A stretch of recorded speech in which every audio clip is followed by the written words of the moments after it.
Estamos de volta com o programa Vida e Saúde ao vivo para todo o Brasil. Estou aqui com o Dr. Carlos, neurologista, falando com a gente sobre AVC. E se você não ligou ainda, não participou aqui com a gente, está aí o telefone, hein? 0800 777 0021 ou 0 operador 19 3871 9620. Vai ligando para nós, tirando suas dúvidas. Nós estamos ao vivo para esclarecer para você aqui no programa Vida e Saúde. Vamos fazer aqui que nem o Severino Ferreira dos Santos, que nos ligou de Jaú, aqui no interior de São Paulo. Ele tem colesterol, triglicérides, diabetes muito altas e quer saber se pode causar um AVC devido a essas alterações. O doutor estava respondendo isso daí, né, André? Olá, Severino, obrigado pela pergunta. São fatores em que você tem a possibilidade de controle, né? Então, é muito importante o controle desses fatores de risco. Do diabetes, né? Tem o diabetes que é controlado com alimentação, com medicamentos ingeridos por via oral e, em alguns casos, até com a insulina. Mas é muito importante que haja esse controle, porque com o controle diminui o risco. E o colesterol também é passível de ser controlado. Então, uma vez que seja controlado, o seu risco diminui. E os outros fatores, uma atividade física regular, e o não uso do tabaco e do álcool. Mais uma pergunta aqui, doutor, da Neuza Ribeiro de Souza. Ela é de Viçosa, Minas Gerais. Ela é diabética e hipertensa e toma remédio. Teve crise convulsiva e não ficou em coma. Fez ressonância magnética e deu AVC. Fez exame para saber se era AVC. O que gliose... o que gliose será que é isso? Gliose, é isso mesmo? É isso, tá certo, né? E a família também tem AVC. Ela queria saber se a gliose significa AVC. Dona Neuza. Dona Neuza Ribeiro. Dona Neuza. Como vai, Dona Neuza? Então, na maioria das vezes, o AVC ele se manifesta com um quadro clínico bem definido, com uma paralisia, com uma incapacidade de fala. Em alguns outros casos, aquele tecido que foi prejudicado, ele é muito pequeno, ele não chega a produzir um déficit, um sintoma nítido, porém ele ficou ali e no cérebro toda a cicatriz, quer seja produzida por um AVC isquêmico, por um AVC hemorrágico, por um traumatismo craniano, por um processo inflamatório, por um pós-operatório tardio de um tumor, toda a cicatriz do cérebro ela é chamada de gliose. Então, pode ser que tenha tido um AVC muito pequenininho, ficou aquela cicatriz que se chama gliose e no decorrer dos tempos, aquela cicatriz formou o que a gente chama de um foco. Houve uma desregulagem, vamos dizer assim, da atividade elétrica cerebral e isso produz crises convulsivas que são perfeitamente controladas com o uso contínuo de medicamentos, o contínuo e correto dos medicamentos prescritos. Tá, então, na verdade, a gliose é isso, ela causa essas convulsões, é isso? Ela pode causar ou não. A gliose é o que a gente chama de cicatriz, a cicatriz de algo que aconteceu no cérebro, chama gliose. Depois que aquela cicatriz aconteceu, a gente vai olhar a ressonância, a gente identifica lá, isso é uma área de gliose. O que ocasionou essa gliose? Qualquer coisa. Pode ter sido um AVC? Pode ter sido um processo inflamatório que aconteceu e que passou desapercebido? Pode. A gente não sabe. A gliose é uma cicatriz. Pode ser até algo que aconteceu na época do nascimento, na época pré-parto, formou ali uma lesão focalizada e aquela cicatriz fica ali para o resto da vida. Chama gliose. Pode ter sido um AVC. E a gliose pode produzir crises convulsivas. Sim. Bom, mais uma pergunta aqui da Antônia Martínez Munhoz, ela de Campinas. Meu irmão teve AVC por causa do entupimento das carótidas.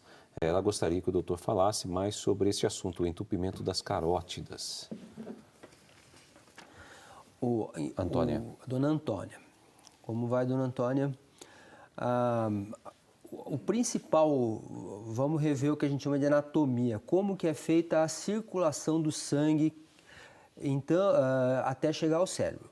Então, o sangue arterial, aquele sangue rico em oxigênio, que vai levar o oxigênio para todos os tecidos do corpo, eles partem do coração, pegam uma artéria principal que se chama aorta, e daí ele se divide nas duas carótidas, que são essas artérias que passam pelo pescoço e seguem para o cérebro. E tem uma terceira artéria, que é a artéria basilar, que também vai seguir o caminho do cérebro. Então, as carótidas, elas servem a grande maioria do tecido cerebral. Tem uma do lado esquerdo e uma do lado direito. Então, uma doença aterosclerótica, daquele acúmulo progressivo daquela gordura de colesterol, rico em colesterol, na intimidade do vaso sanguíneo, vai progressivamente diminuindo o fluxo até que em determinado momento ele pode entupir e interromper o fluxo. Aí nós temos um AVC. Então é a doença progressiva da carótida. Geralmente o AVC ocorre quando uma entope primeiro que a outra, né? Porque se entupir as duas, a situação é muito crítica, é quase que incompatível com a vida e depende muito do fluxo sanguíneo naquela terceira lá de trás e nas ramificações, nos desvios que ocorrem dentro da cabeça. Mas é uma das principais causas de AVC, é o entupimento da carótida. Sem dúvida. Bom, a gente tem mais um VT para falar um pouquinho sobre esse assunto, vamos acompanhar. Acidente vascular cerebral, mais conhecido como AVC ou derrame, ocorre quando há o entupimento ou rompimento dos vasos que levam sangue ao cérebro, ocasionando a paralisia da área cerebral que ficou sem circulação sanguínea adequada. A vida tarefada de Jorge, junto aos maus hábitos alimentares e o cigarro, causaram um AVC. Aconteceu em 2007. Ele foi trabalhar, né? Ele veio para almoçar e acabou de almoçar, ele entrou no banheiro. Aí quando entrou no banheiro não saía mais, trancou a porta, tudo. Aí não saí do banheiro, meu irmão falou assim, o Jorge tá passando mal dentro do banheiro. Aí a gente subiu no vitrô e ele estava desmaiado na bacia do banheiro. Aí o vizinho colocou dentro do carro, levamos até na Santa Casa. Aí chegou de lá, foi direto para UTI. A médica falou assim, tá com um AVC, vai direto para UTI. Aí já entrou em coma lá dentro da UTI. Jorge ficou um mês em coma e sobreviveu sem sequelas. Após um ano, outra surpresa. Aí passado um ano mais ou menos, deu o segundo AVC em 2008. Aí deu pior do que o primeiro. Aí depois de 3 dias ele estava em casa de volta, né? Ficou uma semana e aí veio embora para casa. Aí só que ele ficou uma sequela na voz. A única coisa que ficou foi a voz dele que tá ruim. Jorge tem acompanhamento de médicos para prevenir outro derrame. E apesar das dificuldades, ele se mantém otimista. Ele fala que vai viver 100 anos. Né? Ele teima, sabe? Então acho que é isso que ajuda ele a sobreviver, né?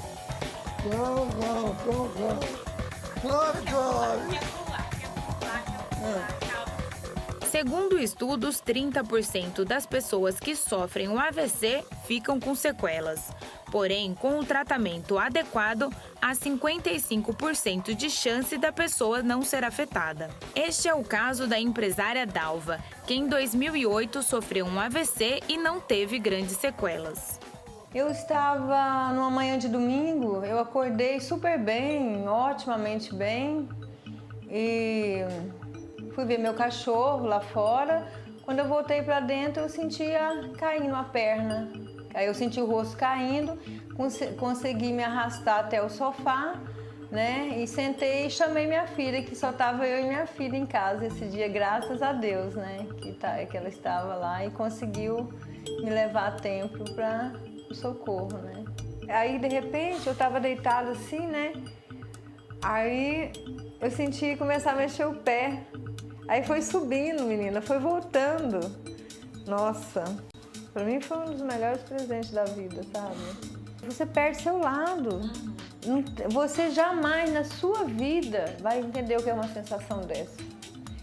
É a pior coisa no mundo.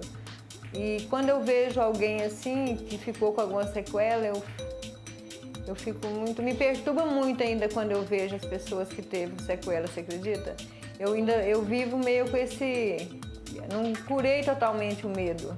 Ficou uma sequela pequena no meu dedo. A fala, eu acho que ela não vai voltar 100%, eu acho que ela não volta em ninguém, eu penso. Mesmo quando você fala assim, mas você tá falando muito bem, tá? Eu tô falando muito bem. Mas eu tenho que prestar atenção assim, mais nas palavras para mim não ficar atropelando. Assim como Jorge, Dalva foi diagnosticada com AVC isquêmico e o estresse foi o causador da doença. O meu ritmo de vida era um ritmo assim, normal para mim. Eu achava que era normal, né? Eu trabalhava muito, malhava muito, sempre malhei, sempre fiz massagem, todos os cuidados possíveis, alimentação, né? Mas o estresse do trabalho, né, foi realmente o causador do meu AVC. Na sexta-feira anterior ao AVC, eu tive um estresse muito grande mesmo em relação ao trabalho, como eu já tive outros. Só que o AVC eu descobri que é assim, quando você está em repouso, que ele vem. Não é quando você dá aquele pique de estresse que você fica assim, achando que você não vai suportar de tanto nervoso. Bom, tá aí. Duas pessoas aí, a Dalva e o Jorge, né, que a gente está vendo aí, doutor. Bem interessante aí os testemunhos dele em relação ao AVC que eles sofreram, né? A Dalva, ela falou que teve um... Como é que o senhor falou aqui para nós? A gente está assistindo o VT, gente, ele estava transitório, né? Um AVC na verdade, transitório. inicialmente eu tive a impressão que tinha sido um AVC transitório, mas depois ela mesma declarou que ela permaneceu com uma dificuldade de fala e uma dificuldade no movimento da mão direita. Então, quer dizer, por definição, não foi transitório. Possivelmente, se for feita uma ressonância, nós podemos identificar ali uma cicatriz, uma gliose ali no local que explicaria esse déficit dela. Quando é transitório, ele sai por si só, ele o organismo tem sistemas de defesa, de recanalização e vários fatores, né? Então, se aquela obstrução não foi muito grande, se o organismo usou desse sistema de recanalização e rapidamente reverteu a circulação ao normal, então aquela sequela, aquele déficit, ele vai se reverter em algumas horas, né? Então, por definição, o déficit, o que se reverte nas primeiras 24 horas, geralmente é devido a um AVC transitório. Tá. Um ataque isquêmico transitório. Sim. O que eu vi nos dois, e aliás é mais comum que as pessoas geralmente ocorrem, problemas com a fala. Geralmente o AVC ele ataca realmente o ponto principal é a fala da pessoa, porque todas elas falaram a mesma coisa, a dificuldade de fala, de conseguir se expressar. É sempre aí, doutor, que é o principal ponto de... A área da fala, nas pessoas, na maioria das pessoas, no cérebro, ela está localizada do lado esquerdo do cérebro. Da linguagem, vamos dizer assim. Então, a verbalização das palavras, a correta dicção, chamar isso de copo e conseguir se expressar corretamente, e também a compreensão do que é dito. Não é? A partir do momento que você me faz uma pergunta, eu tenho que compreender e retornar uma resposta. Tudo isso está localizado do lado esquerdo do cérebro.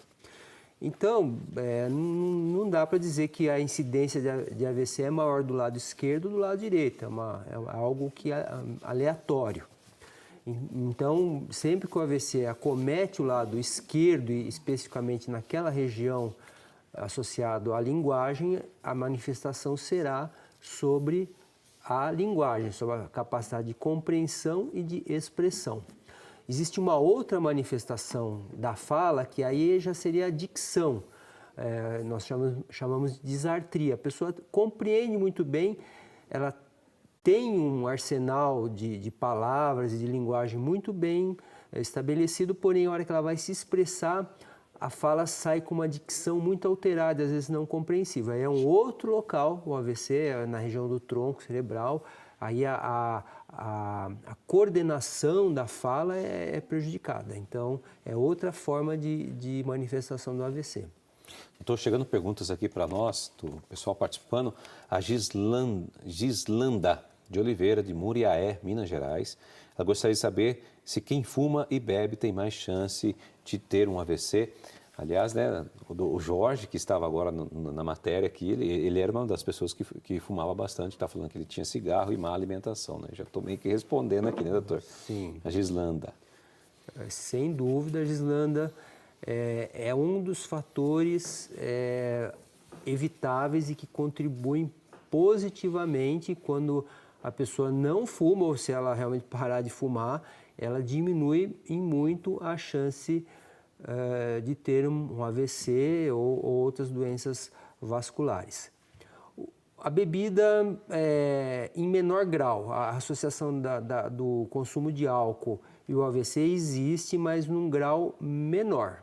O cigarro realmente é o grande vilão da história. Agora, quando une o cigarro, a bebida... tem várias doenças, né? Desde das doenças do câncer em várias situações do corpo, as doenças do fígado. Ou seja, não faz cigarro bem, né? não faz bem para ninguém, nunca fez e pronto, né? Exatamente. Para nenhuma doença, né? Para despertar várias doenças no organismo da gente. A Maria de Lourdes Azevedo, de Itumbiara, Goiás, gostaria de saber se o AVC e doença de Parkinson são parecidas. Não são parecidas. O AVC, ele é o ponto final de uma obstrução, de uma interrupção do fluxo sanguíneo a uma região do cérebro. Então, por vários fatores de risco, isso acontece, ou o rompimento de um vaso sanguíneo e aquele extravasamento do sangue formando um coágulo. A doença de Parkinson, ela é uma doença degenerativa do cérebro, uma doença que a manifestação, em primeiro lugar, diferente do AVC, ela não é súbita, ela vem progressivamente ocorrendo por uma degeneração dos neurônios responsáveis pela facilitação dos movimentos, né, dos neurônios dopaminérgicos. Então, são doenças diferentes. Ok, só uma última aqui, doutor. A Jacinta de Fátima Rodrigues Coelho, de Porangaba, São Paulo. Ela, aliás, gostaria de agradecer a Jacinta que reativou aqui para ser sócia da Associação do Senhor Jesus. Obrigado, Jacinta. Um beijo no seu coração. Obrigado mesmo pelo carinho por nós. Olha, boa noite. Eu tenho um zumbido na cabeça constante. Eu gostaria de saber se tem a ver com AVC. Olá, Jacinta. O zumbido, ele não tem relação com o AVC. Eventualmente, ele, após um AVC, a pessoa pode até desenvolver um zumbido, mas não é uma manifestação comum do AVC. Longe disso, é muito mais comum nos problemas degenerativos do sistema auditivo, né? Não tem relação direta com o AVC. Bom, a gente precisa ir para um rápido intervalo, mas olha, eu tenho aqui ainda a pergunta da Nilza e também do Luiz. A gente vai para esse intervalo, você vai ligando para nós, ainda dá tempo de você participar aqui com a gente, com o Dr. Carlos, que está aqui, neurologista, para tirar as suas dúvidas sobre AVC. Nós voltamos já com o programa Vida e Saúde.